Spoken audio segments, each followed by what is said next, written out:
Welcome to the Frontier Podcast, where we take the internet's best tech articles and transform them into audio so that you can enjoy them on the go. We post new episodes every Monday, Tuesday, and Wednesday morning.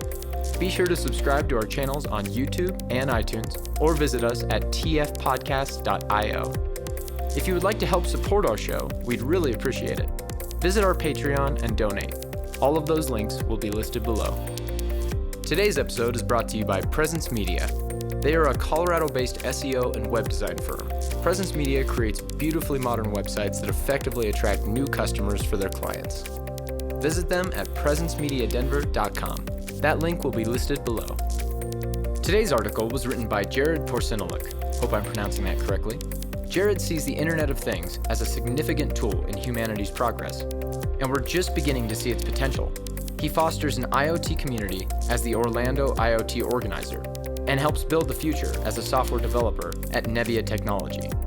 Today's episode is titled, Imagining the Airport of the Future with Today's IoT Technologies. If you'd like to read the original article, including the embedded images, you can find it on iotforall.com. That's iot-for-all.com. We'll have that link listed below. Imagining the Airport of the Future with Today's IoT Technologies. For all its romance of a bygone era, the airport experience has become a drag. But it doesn't have to be that way. Today's IoT technologies can change that. Think back to your most recent experience at the airport. For all its romance of a bygone era, the airport experience has become a drag. You show up hours early, only to stand in line after line, with harried TSA agents doing their best to stay positive, or at least neutral, as they deal with hordes of worn-out and tired passengers just trying to get home. As a passenger, the security checkpoints can feel demeaning and impersonal. Remove your belt, take off your shoes. No, sir, you don't have to take off your shoes. We changed our policy on that. Please stop hopping on one foot. Once you get to the gate, you sit around for an hour or run breathlessly through the airport only to show up and find there was a 5-minute delay anyway. You wait for your zone to be called for boarding and ask yourself why they chose the word zone when everyone crowds around the entrance in a meaningless blob. The plane won't leave without you, folks. Finally, you board and bump and tersely, yet politely say, "Excuse me, please," while fighting for overhead bin space. When you fall into your seat, you try to concentrate on the top 5,000 food destinations in Orlando in generic travel magazine quarterly when it hits you. Did you leave the oven on? There has to be another way. Imagine the IoT airport of the future. With the Internet of Things, there is. The experience can change for the better, and significantly so. Connected technology can help reduce wait times, increase security, and simply give passengers a better user experience. And the best part? The underlying technologies to do so are here, even if they aren't broadly adopted by airports quite yet. Let's examine how the experience changes. Luggage. First, you walk in the entrance and look at the sign for departing flights. It knows the planes associated with those standing nearby thanks to low-energy Bluetooth beacons and puts those flights in a highlighted category at the top. You've got 35 minutes until your international flight. Plenty of time. You walk to drop off your checked baggage and put it on the scale.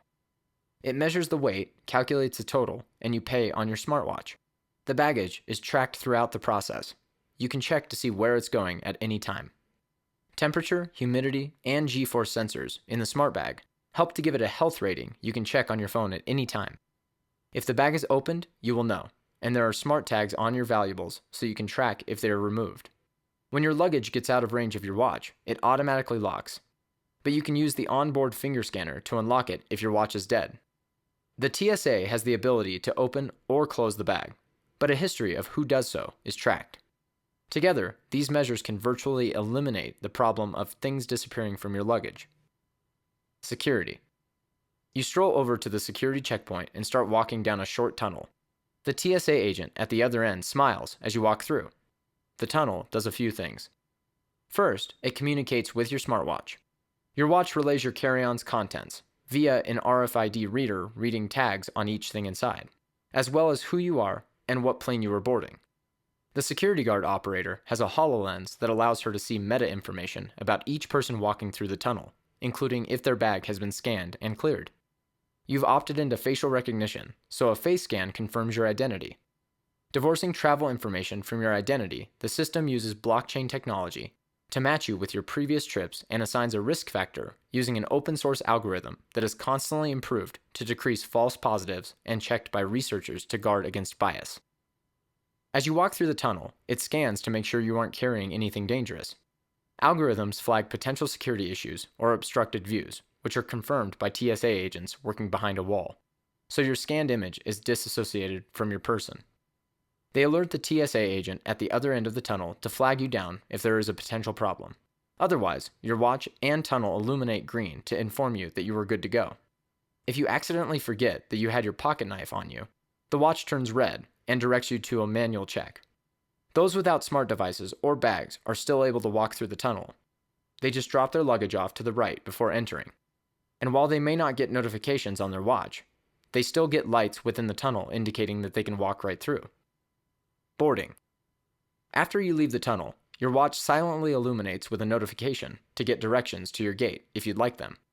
Bluetooth low-energy beacons inform you of your location within the terminal, and your watch indicates a countdown to boarding. Your boarding time is slightly different than everyone else's to eliminate the line to get on the plane, and the first to board are those with window seats. With 10 minutes to spare, you decide to grab a coffee on the way to the gate. At the gate, you scan your watch on an NFC reader, and the flight attendant smiles and welcomes you. He knows your name and your seat and kindly directs you to it. On the other side of the seat, your row number illuminates a specific color and pulses at a frequency that matches a pulsing light on your watch until you sit down. As you settle into your seat and close your eyes, you ask yourself if you left your oven on. You pull out your phone and check your home monitoring app. Nope, everything is fine. You snuggle into the corner and start in on top 5,000 food destinations in Orlando in generic travel magazine quarterly. Who writes this stuff anyway? Thanks for listening. You can find more episodes just like this at tfpodcast.io. We post new episodes every Monday, Tuesday, and Wednesday morning. That link will be listed below. Be sure to subscribe to our channels on YouTube and iTunes, or visit us at tfpodcast.io. If you would like to help support our show, we'd really appreciate it. Visit our Patreon and donate. All of those links will be listed below. Thanks again to Jared. You can find more of his writing on iotforall.com. That's iot-for-all.com. That link is also listed below. And thank you to our sponsor of today's episode, Presence Media. You can visit them at presencemediadenver.com. That link will also be listed below. Thanks for listening.